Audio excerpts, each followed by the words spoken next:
Assalamualaikum warahmatullahi wabarakatuh. Yang terhormat Ibu Vini selaku pengampu mata kuliah Manajemen Lintas Budaya.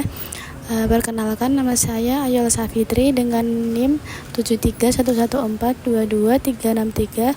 Di sini saya akan mereview artikel Manajemen Lintas Budaya yang berjudul Cost Cultural Examination of the Relationship Among Human Resource Management Practice and Organization Commitment, yang diteliti oleh Roth J.C. pada tahun 2016. Jurnal yang pertama ini membahas tentang pemeriksaan lintas budaya tentang hubungan antara praktik manajemen sumber daya manusia dan komitmen organisasi.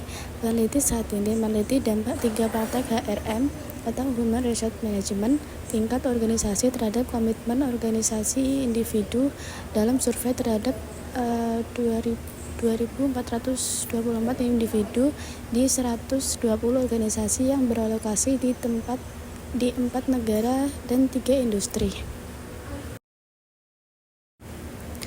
Di sini attendance dan indikator X-nya yaitu keterlibatan karyawan dalam pengambilan keputusan yang meliputi praktek HRM atau pelatihan kerja sama tim, budaya organisasi dan kepemimpinan.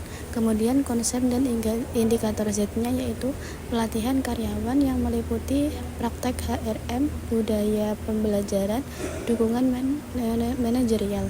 Kemudian konsekuensi dan indikator Y-nya yaitu komitmen organisasi yang meliputi keterlibatan karyawan, budaya organisasi, dan kepemimpinan. Kemudian objek penelitiannya yaitu suatu pabrik berorganisasi manufaktur. Kemudian hasil risetnya yaitu keterlibatan karyawan dalam pengambilan keputusan terbukti berhubungan secara signifikan dengan komitmen organisasi, terutama dalam budaya kolektivisme konstruksional yang tinggi. Kemudian rekomendasi penelitiannya yaitu perlunya untuk memasukkan ukuran langsung dari kontak psikologi dalam analisis ini akan memberikan yang lebih mendalam tentang bagaimana kontrak psikologi mempengaruhi hubungan antara praktik HRM dan komitmen organisasi, serta bagaimana perbedaan budaya dapat memodern hubungan ini. Untuk jurnal yang kedua yaitu berjudul The Business Impact of Management Attitudes Toward Dealing with Conflict, a Cost Cultural Assessment, Journal of Marriage Psychology, yang diteliti oleh McCain S. pada tahun 1995.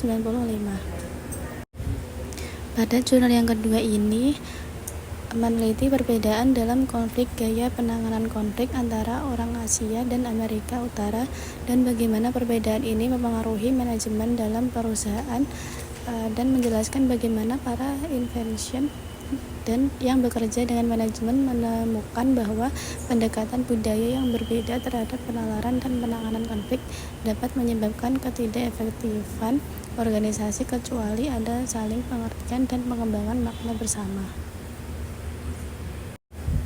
Pada jurnal ini attendance and indikator X-nya yaitu sikap manajemen dengan indikator sikap insentif, gaya bersaing, gaya kolaboratif, gaya penghindar, dan gaya mengakomodasi. Kemudian konsep dan gaya indikator Z-nya yaitu dampak bisnis dengan indikator tingkat kepuasan karyawan, kreativitas inovasi, aktivitas tim, produktivitas, retensi karyawan. Kemudian konsekuensi dan indikator Y-nya yaitu penanganan konflik dengan indikator meliputi penyelesaian melalui negosiasi, kompromi, kolaborasi, menghindar, dan akomodasi. Kemudian objek penelitiannya yaitu sebuah perusahaan teknologi tinggi yang berbasis di Asia Tenggara. Kemudian hasil risetnya yaitu perbedaan sikap dan pendekatan dalam memahami konflik serta ekspatriat dan manajer lokal memiliki dampak signifikan pada tingkat kinerja bisnis. Kemudian rekomendasi penelitiannya yaitu melibatkan karyawan dalam proses pengambilan keputusan untuk meningkatkan rasa kepemilikan dan mengurangi ketegangan. Hal ini dapat dilakukan melalui forum diskusi atau kelompok kerja yang melibatkan berbagai latar belakang budaya. Sekian review jurnal yang dapat saya sampaikan. Kurang lebihnya mohon maaf. Wassalamualaikum warahmatullahi wabarakatuh.